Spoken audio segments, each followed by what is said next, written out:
సంపదని సృష్టిస్తానని చెప్పాడు.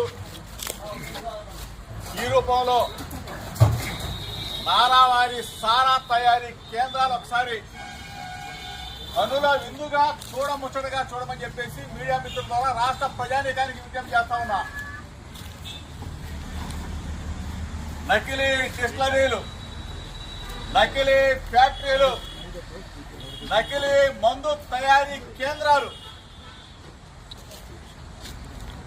ములుగునపేట, ఇబ్రహీంపట్నం, తెనాలి, మంగళగిరి, పిఠాపురం, కుప్పం, ఇంకా ఎక్కడి దాకా వెళ్ళి ఆగుతుందో తెలీదు.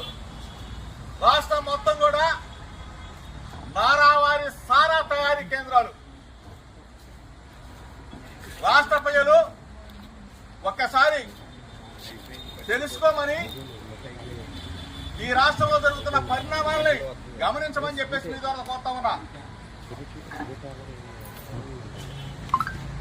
దయచేసి ఇటువంటి మద్యం, ఇటువంటి కల్తీ మద్యం కేంద్రాలు పేద ప్రజల ప్రాణాలను హరిస్తా ఉన్నాయి.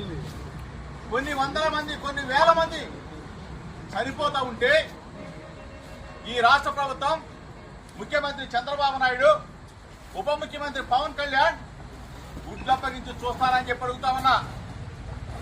దీని మీద మీరు సమాధానం చెప్పాలి. బాధ్యులైన వ్యక్తుల్ని, బాధ్యత కలిగిన వ్యక్తుల్ని, దీనిలో మంత్రులున్నా, ఎమ్మెల్యేలున్నా, ఆఖరికి ప్రభుత్వ అధిపతులున్నా సరే శిక్షించవలసిన తరుణం. ఈరోజు ఇక్కడ ఇంత పెద్ద ఎత్తున మద్యం తయారీ జరుగుతూ ఉంటే, అక్రమ మద్యం నిల్వ జరుగుతూ ఉంటే